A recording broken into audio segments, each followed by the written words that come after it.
Ojalá se pudiese emplear la palabra celebración. ¿Estamos conmemorando o estamos prometiendo en este Día Mundial luchar contra la violencia contra la mujer? Esto es un flagelo en toda la humanidad. Esto hay que decirlo, que es extraño, en un mundo en el que se supone que los derechos humanos están tan difundidos y tan defendidos.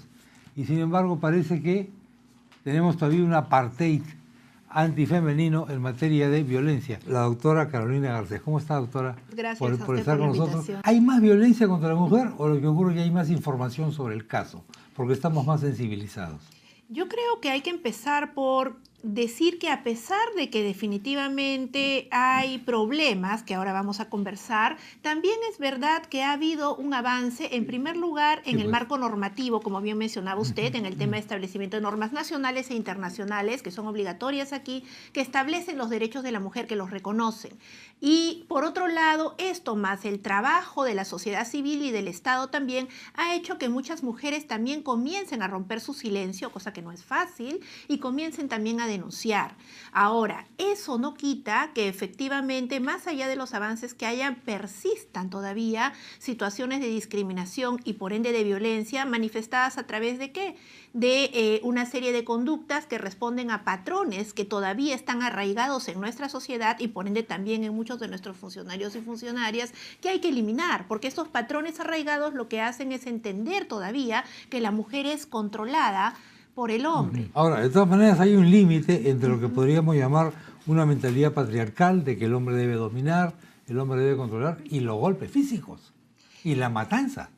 Es que en realidad, y yo iría más allá todavía, porque a veces los golpes psicológicos, el control, el poder psicológico puede ser incluso mucho más grave. No digo que no sea el tema del golpe físico, también la matanza sin duda es la más grave manifestación, pero por poner un ejemplo, lo que preocupa es que en las encuestas de salud demográfica y familiar del Perú de los últimos 3 años, prácticamente persiste la situación de violencia, en la cual se dice que el 37 aproximadamente por ciento de mujeres a nivel nacional encuestadas han dicho ser víctimas de violencia físico-sexual y casi el 67% víctimas de violencia psicológica. Si contamos que esto solo es referencial, porque muchas mujeres no se atreven a denunciar esto, estamos realmente en una situación que sin duda han habido avances, pero repito, falta todavía mucho por hacer. Leyes tenemos. Leyes tenemos. Digamos sí. que el problema no está por ese lado. Yo creo que no. Yo creo que se pueden mejorar, sin duda se pueden mejorar las normas, pero el problema, como decimos desde tiempo atrás en la Defensoría del Pueblo, más que de las leyes, es de la aplicación de las leyes. ¿Por parte de quién? De los operadores jurídicos. Tenemos un montón de leyes.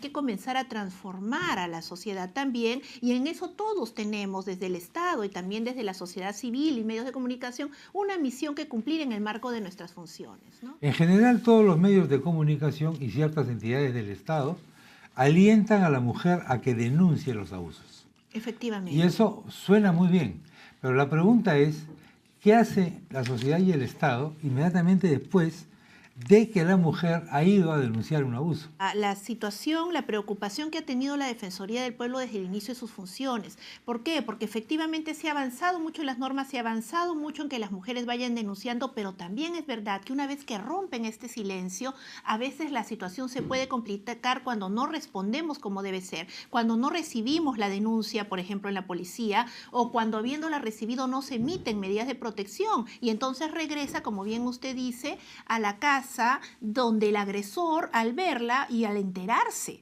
de que ha denunciado, obviamente va a ser mucho más violento. Porque claro, si no tenemos albergue, no tenemos refugios, o no tenemos protección policial para esa mujer que ha denunciado, y la mujer hace un cálculo de costo-beneficio y dice, no me conviene denunciar. Efectivamente. No me conviene denunciar porque las represalias son terribles. Sí, y por eso es que hay que seguir luchando porque estas situaciones de impunidad, ¿no? O de tolerancia social comiencen a ir retrocediendo, ¿no? Y eso es básico porque, como bien usted dice, incluso en algunos informes de la Defensoría del Pueblo hemos encontrado que en supervisión a comisarías, por ejemplo, a veces se les daba la notificación a las propias mujeres para que se la entreguen a sus agresores, ¿no? Sin emisión de medidas de protección, realmente estamos prácticamente condenando a esa señora a que incluso pueda ser hasta víctima de la más grave manifestación. ¿Qué deberíamos hacer ahí? ¿Qué debería hacer el Estado ahí en después de la denuncia. Después de recibida la denuncia, automáticamente... Quiero decir que debería ser con la mujer que denuncia. Claro, lo primero que hay que hacer es, tiene que estar el personal capacitado para poder atender su denuncia en un espacio realmente que le permita tener la intimidad para que ella se atreva a contar todo, registrar y ver si efectivamente en base a una guía y un protocolo se encuentra en qué gravedad de situación de riesgo y de acuerdo a eso con el Ministerio Público emitir las medidas de protección, pero no solo emitirlas, sino también cumplirlas, porque ¿de qué sirve dictarlas si no se cumple? ¿Tenemos ese protocolo? Existe efectivamente una serie de pautas, se Ya. pueden mejorar en algunos, pero de hecho existe incluso un texto único ordenado de la Ley de Protección frente a la Violencia Familiar del año 97 que establece las funciones de cada entidad. Por eso es que creo que es más importante sensibilizarnos todos respecto a esta problemática que además es un problema de derechos humanos. Porque la violencia contra la mujer, como bien se dice, es una de las manifestaciones más graves, más persistentes y continuas y frecuentes de violación de derechos humanos. ¿Qué se les dice a los chicos o a las chiquillas, a las niñas en el colegio, y a los niños también, claro, sobre este tema? ¿Se les enseña a defenderse? Yo creo que, y de acuerdo a un balance que nosotros hemos elaborado del Plan Nacional contra la Violencia hacia la Mujer en el mes de mayo, el Plan Nacional es del año 2009-2015, encontramos que, si bien habían avances, todavía habían muchos problemas. Y uno de ellos era que normalmente el tema de violencia contra la mujer se estaba enfocando básicamente a nivel de la educación secundaria, cuando en realidad es en las primeras etapas donde se comienzan se deben formar, se asientan realmente los valores, ¿no? Por eso yo también quiero destacar, porque hay que destacar las cosas buenas, ¿no? Y el día de hoy ha habido el lanzamiento de una campaña que en realidad la Defensoría saluda porque ha sido de todos los ministerios, no solamente de la ministra de la Mujer como responsable del ente rector en el tema de protección de la mujer, sino también han estado presentes el ministro del Interior, el ministro de Educación, la ministra de Salud, el ministro de Justicia y Derechos Humanos. Y en este aspecto cada uno de ellos ha puesto compromisos concretos que como Defensoría vamos a estar también buscando en nuestro marco contribuir a que en nuestras competencias se puedan ayudar a implementar. Y justo mencionaba el ministro de Educación que es fundamental y ellos se comprometen a comenzar también a coordinar con los gobiernos regionales para que la educación se dé desde el inicio de la primera infancia, es decir, desde los 3 años, para contribuir a erradicar la violencia contra la mujer, es decir, comenzar a desterrar desde el inicio estos patrones y estos estereotipos que todavía persisten. ¿La familia ayuda a crear esa conciencia en las niñas? Es el primer eslabón y es allí donde hay que trabajar como también paralelo en el colegio, porque de hecho es un problema que, repito, tenemos que solucionar desde nuestra base de la sociedad, que es la familia. Y en eso, repito, también el Estado tiene un deber. Es el deber de garantía de los derechos humanos, que no solamente tiene que ver con la investigación y la sanción y reparación, sino con la prevención. En esa parte de prevención es donde debemos trabajar. Y por eso, repito, creo que es un avance importante, una muestra de voluntad, el hecho de que esta vez haya habido una campaña con un compromiso de varios ministros que están involucrados en el cumplimiento del tema de violencia contra la mujer. ¿Cómo medir nuestra eficacia en la lucha contra esta violencia? Ustedes tienen una serie de estadísticas que tengo acá, por ejemplo. Señalan que, según un estudio del año 2012 del Ministerio de la Mujer, un poquito más del 37% de las mujeres son víctimas de la violencia. El 27% de las madres que crían en casa usan el maltrato físico para molestar a sus niños. Se han producido 99 casos de feminicidio entre enero y octubre del año 2013. Que ahora incluso han subido, creo yo, a 2 más, porque en la última, este fin de semana han habido 2 feminicidios más. Cifras comparadas con el año anterior, básicamente. ¿O hemos empeorado? Están igual, prácticamente igual. Las cifras han variado muy poquito. No hemos avanzado gran cosa, por no decir nada. Así es. Y ahora lo que usted mencionaba de medir es importantísimo, porque efectivamente nosotros creemos que solamente, o sea, la campaña por el Día de la Mujer o hacer alguna suerte de capacitación de un solo día, eso no va a cambiar el problema. Solamente estrategias coordinadas, multisectoriales, persistentes y sostenibles en el tiempo, que tienen que ir necesariamente de la mano con una asignación presupuestal, es lo que va a lograr que estas acciones finalmente reduzcan las brechas de género. Usted ha dicho una palabra que a algunos no les gusta escuchar: asignación presupuestal. Exactamente. Esto no funciona sin plata. Exactamente. ¿Está el Estado dándole la importancia de vida al tema y esto se manifiesta en el presupuesto? ¿En la plata? De acuerdo a la información que nosotros hemos tenido en este balance, el resultado de este balance del Plan Nacional de mayo del año pasado, nos preocupaba que, salvo el caso del Ministerio de la Mujer, que en ese entonces había asignado un 20% de sus recursos para el tema de violencia contra la mujer, el resto de sectores involucrados, que eran varios, entre ellos Ministerio del Interior, entre ellos también el Ministerio de Educación, Salud, no destinaban más del 3% de su presupuesto. La ausencia de casas de refugio, ¿verdad? Efectivamente, de acuerdo... Para las mujeres agredidas. Agredidas, y de acuerdo a este informe del balance del Plan Nacional que emitimos en mayo de este año, vimos que solamente habían 47 casas de refugio a nivel nacional, y de esas 47, solo 9 eran del Estado.